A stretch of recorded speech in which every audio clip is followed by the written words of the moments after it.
Militrex in Overloon vierde dit weekend hun jubileumeditie. Voor de 10e keer kon er een ritje in één of meerdere Duitse militaire voertuigen gemaakt worden.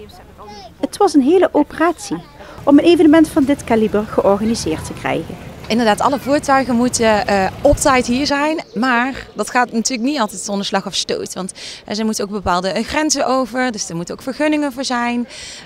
Maar bijvoorbeeld een tank, die rij je niet over de weg hier naartoe. Die moet met een hijskraan op een dieplader worden geladen. Of als hij rijdt, kan hij erop gereden worden natuurlijk. Maar niet alle voertuigen die we hier hebben zijn rijdend. Bijvoorbeeld een Nashorn. Dat is een voertuig die onlangs met een brand bijna verwoest is. En die rijdt dus niet. Maar die moet dus met een hijskraan op een dieplader naar hier. Dus daar gaat een heleboel aan organisatie aan vooraf. En alles is passen en meten om alles binnen te krijgen in de loods. En ook weer alles naar buiten te krijgen natuurlijk. Natuurlijk was er voor de jubileumeditie, naast een recordaantal van ruim 100 voertuigen, ook een speciale topattractie naar het Brabantse Museum gekomen.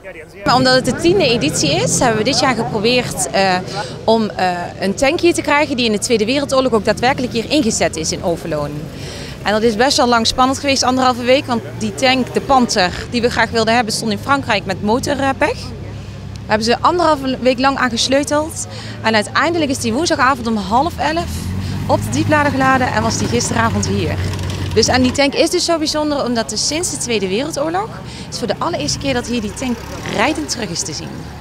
Ruim 16.000 bezoekers wisten gedurende deze 2 dagen de weg naar Overloon te vinden. Kennis heeft voor deze grote aantallen wel een verklaring. Nou, dit evenement is echt geënt op Duitse voertuigtechniek uit de Tweede Wereldoorlog. De Duitsers waren heel vooruitstrevend als het om techniek ging. En er zijn echt wel diehards die echt geïnteresseerd zijn in die techniek. Het is natuurlijk een beleving om een keer mee te kunnen rijden op zo'n voertuig. Hè, want dat kan eigenlijk nergens anders dan hier en misschien op nog een aantal andere plaatsen. Plus de markt. Dus we hebben ongeveer 130 kramen hier staan met toch wel bijzondere spulletjes. Dus ook echte verzamelaars komen hierop af. In 10 jaar tijd is het evenement gegroeid en komen de duizenden bezoekers van heinde en verre. Nou, de laatste statistieken die ik heb begrepen is ongeveer uit 25 landen. Dus dan moet je denken aan Amerika, Engeland, Polen, Duitsland, Frankrijk, Zwitserland, Noorwegen.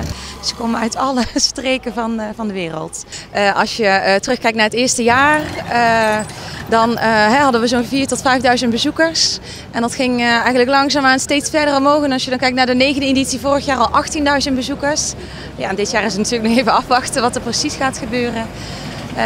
100 rijdende voertuigen hier, wat als het eerste jaar waren dat er 30, wat ik net heb begrepen. Dus we zijn aardig aan het groeien. Volgend jaar organiseert het Oorlogsmuseum een nieuwe editie van Militrex op 16 en 17 mei.